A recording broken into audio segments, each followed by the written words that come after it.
Multimeters. Not just any multimeter.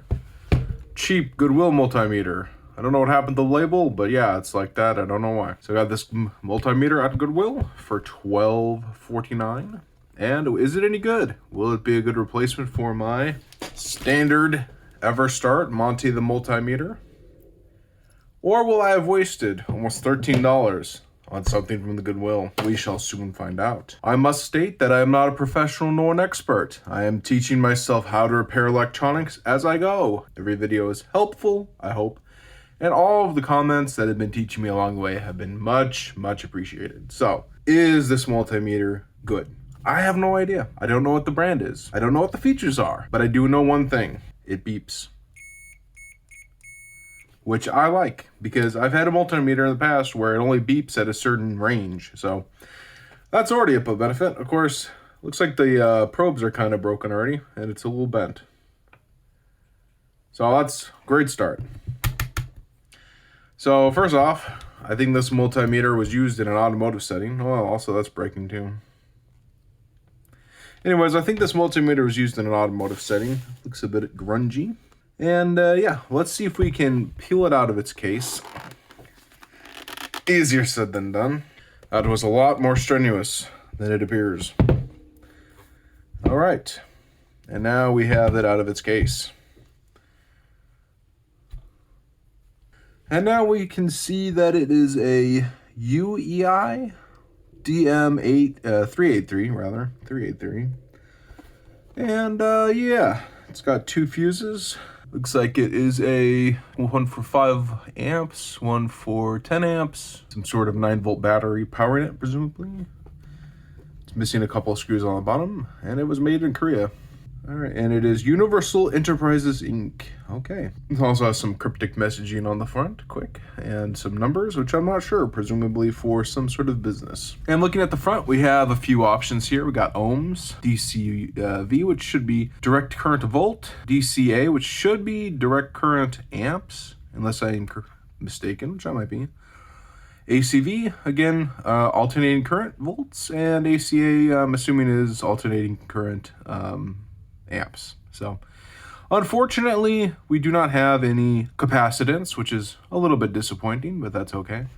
We also have diode mode here, so that's still good. So far, it appears to be a match for the Everstart, except for temperature, which I've never used, which is okay.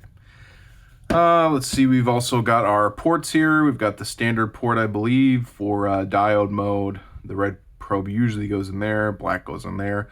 I'm not 100% sure what these two extra ports are. I know that on this one here, this one's for 10 amps, which I'm not, if someone could correct me in the comments, I'm not 100% sure when you would use this port or these two ports, but I'm assuming if you're going to be probing larger volts, maybe mains, which I'm not going to be messing with mains, but I'm just kind of assuming that you would use those two ports. Correct me or educate me in the comments if you know. And we also have a data hold, I'm assuming, and that is about it. An on-off switch. It's not backlit, that's okay. Yeah, data hold, correct. Screen's a bit messed up, but that's okay. And now the question is this expensive, cheap, discontinued? I don't know. Now, we got two options. I could do a jump cut and go straight to the computer and show all this stuff off and what I found on the internet, and then come back. I think that's what we're gonna have to do. So 3, 2, 1. Okay, let's see how this goes. I've never tried this before, so it might not work out at all. But we're on the UEI website, and took me a minute to find this. It seems like searching up Universal Enterprises Inc. was not really coming up with anything, but I did manage to find the website, and if we look on here, you can see that they produce multimeters. In fact, what they're producing right now is the DM525. So this is the right website, and if we go to downloads, we'd actually find the download for the DM383, which takes us here, which is the manual, and it's in a really weird format, but yeah, printed in Korea. This one's a little bit better. I don't know if this one's a pay one or just download, but it's manualslib.com. And if we look on page 7, we will find copyright 2007.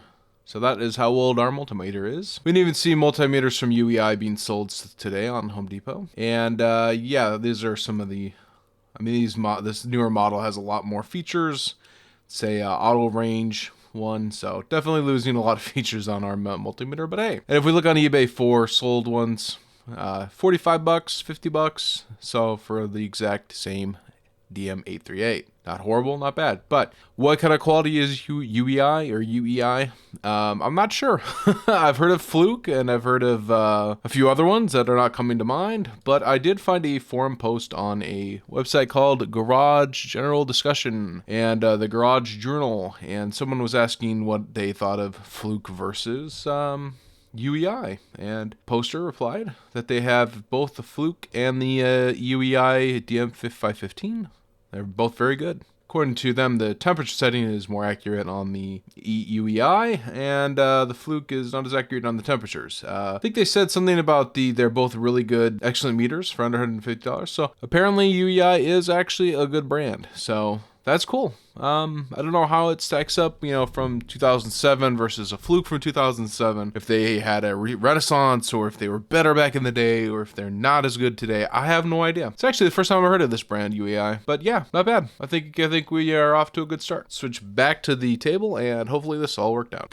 And I went ahead and printed out the manual for posterity's sake. I don't know if there's really anything of true intrinsic value out of this, but yeah, generic stuff, international symbols, what they mean. AC, DC, don't stick it in a toaster, that kind of stuff. Oh, actually, this might be actually interesting for me. So we got the on-off push button and data hold push button. We got that figured out. So in A input jack, which is 3, which is this one, which says A right there, is the red test lead is plugged into this jack for measuring current on the 10 amp or AC or DC amp functions, and the second one, which is the MAUA, and the red probe test lead is plugged into this jack for measuring MA or UA or microfarad, I think, unless I'm insane, on either AC or DC current functions. Then COM, which is I'm assuming common, and the black test lead is plugged into this jack for all measurements, and then the red is plugged into this jack, the normal one there. For ACV, DCV, OHM, and continuity buzzer and diode test functions and ranges. So we found out what those all those do, hopefully, maybe. And yeah, probably should read this all again and again, but that's okay. And then yeah, we got the all these informationable things, operating temperature, battery nonsense, and that is pretty much it, aside from current amps, KC currents, and ohms. Cool. That's about it. And a limited warranty, which I am sure will not be of use anymore. Now that we've got the manual, we've got the information. Hopefully this meter is actually 100 times better than this old dooflippy. I believe these still were used in more of an automotive fashion, a little bit more of an automotive sense, not as much of a electronic thing, but it still does the same function, so we're okay right now. Yeah, so I think this was a good purchase, but I think we need to clean this up. And here is where things could go really bad, really fast. So let's go ahead and take it apart. Let's look at the battery and look at the internal components.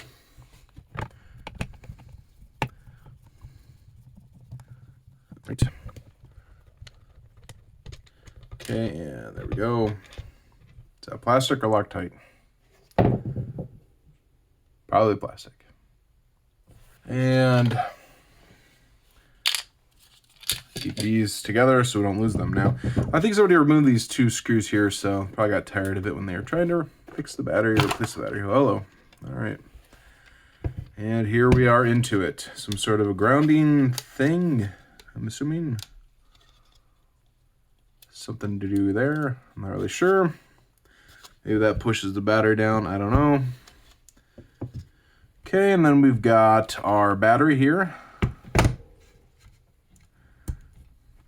Let's see what year this thing is. Super heavy duty. Impeccable quality. Let's see. I cannot find a expiration date or a manufacturing date unless this is it, but I'm not sure what that would be.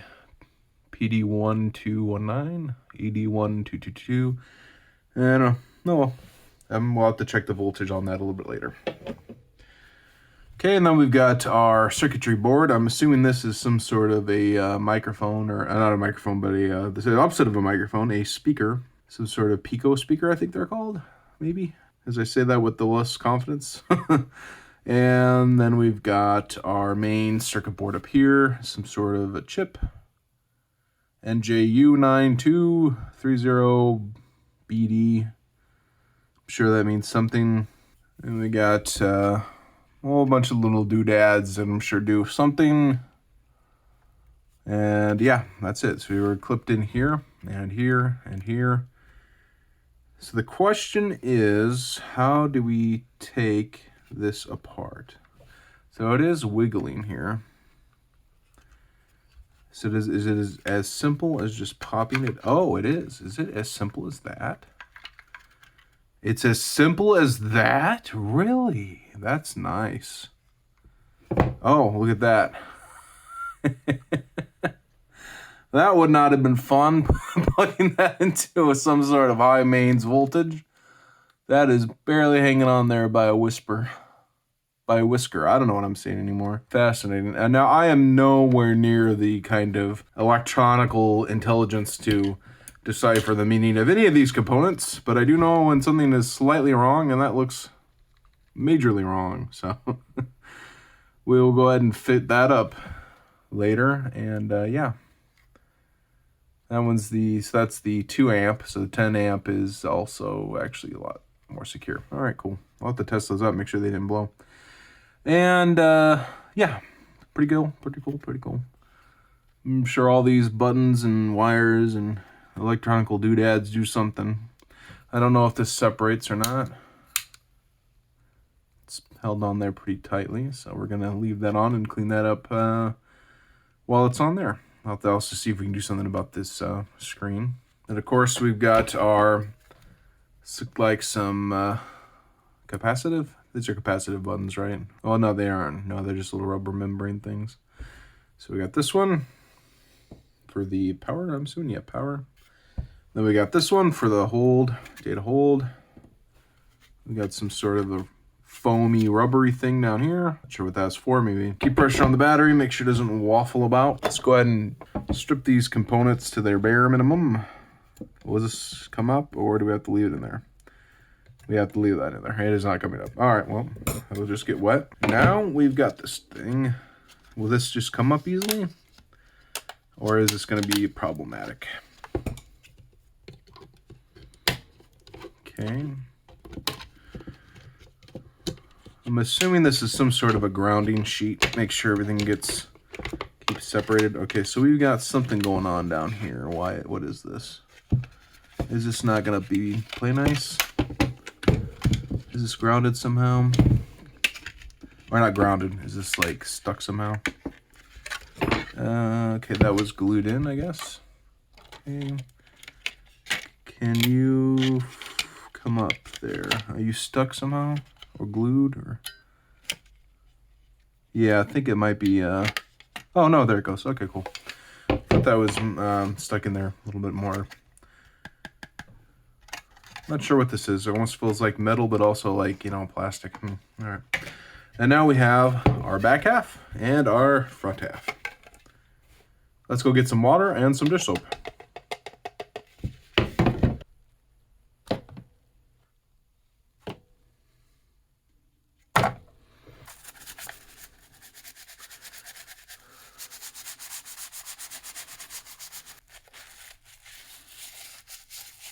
Guess that's about as good as it's going to get. Now to rinse and dry, and then grab the other half.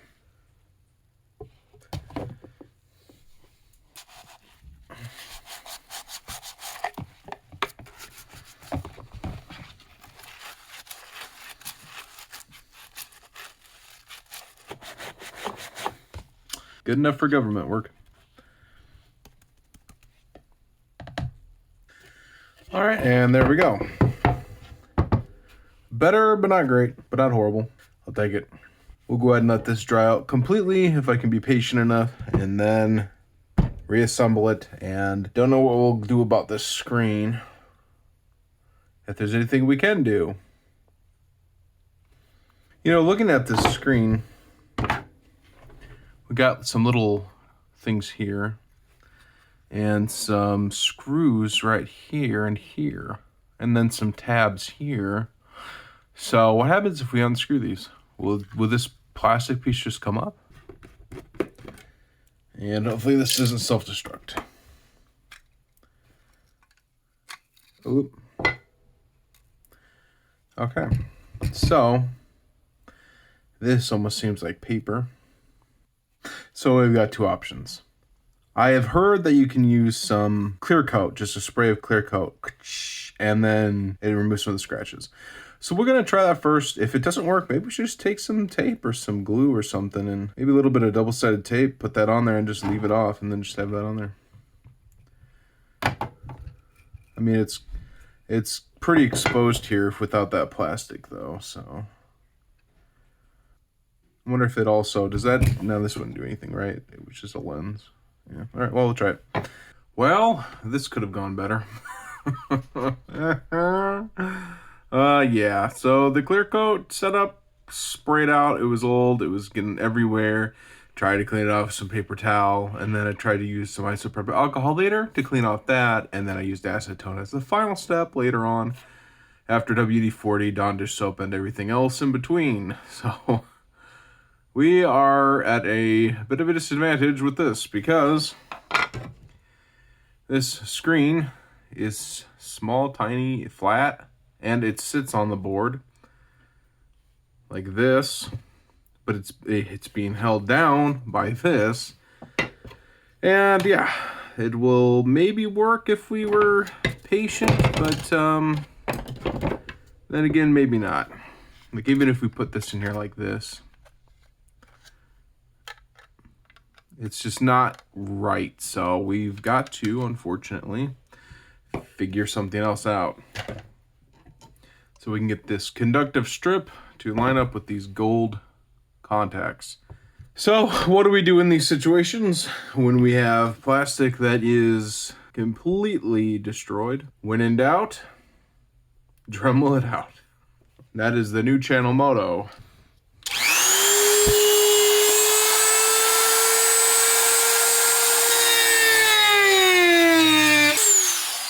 Well, start of a process. It smells absolutely delightful in here now. I think I'm going to switch to the outside real quick and do this so I don't I don't choke myself out. And here we go. That is not Sharpie, that is actual burn mark. So success?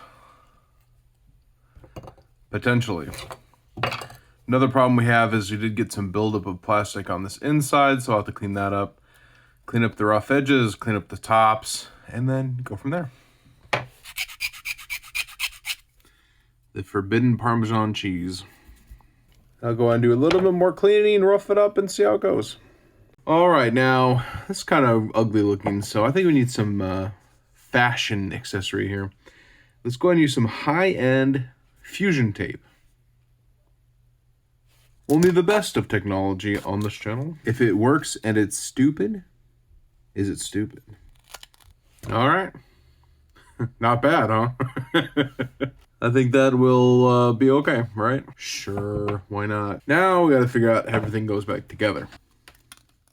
Eek. Oh, great. All right, so there we go. That feels better. And now we need to fit this thing back into these holes here. So let's go ahead and put this thing here and then this thing here. Oh, up, up, up, up. Don't go anywhere. Don't be moving around anywhere. Let me go ahead and grab those screws and just screw it in. Famous last words.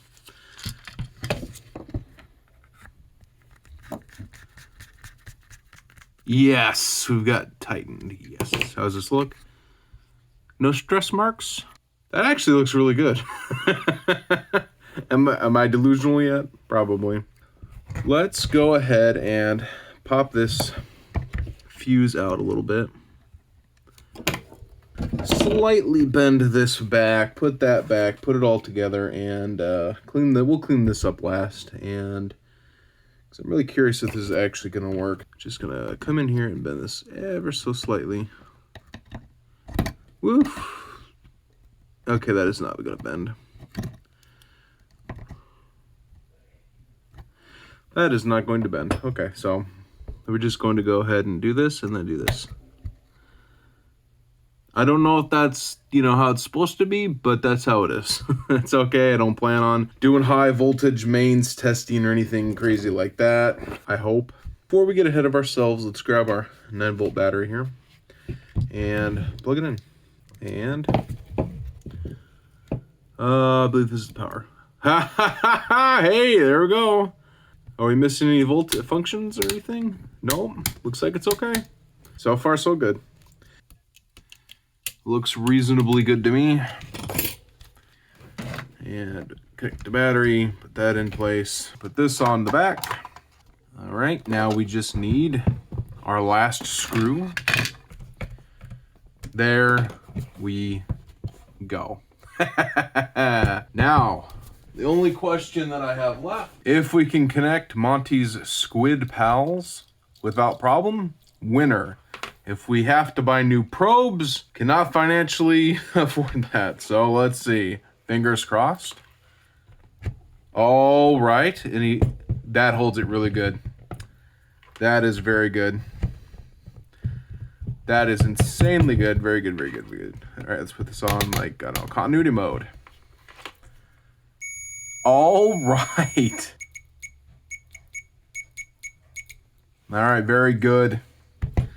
Very, very good. So, Monty, hopefully will be a side character now, and we have a new multimeter here, which we now have to name, and I'm not sure what to call it. Well, that is nice. Is it pretty? No. Is it ugly?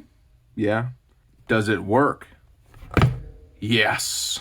So now we have a quality multimeter.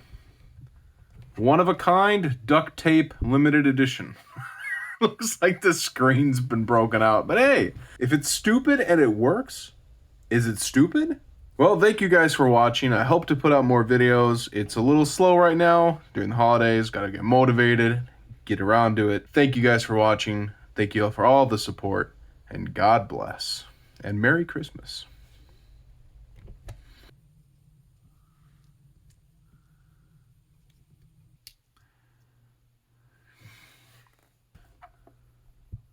Perfect.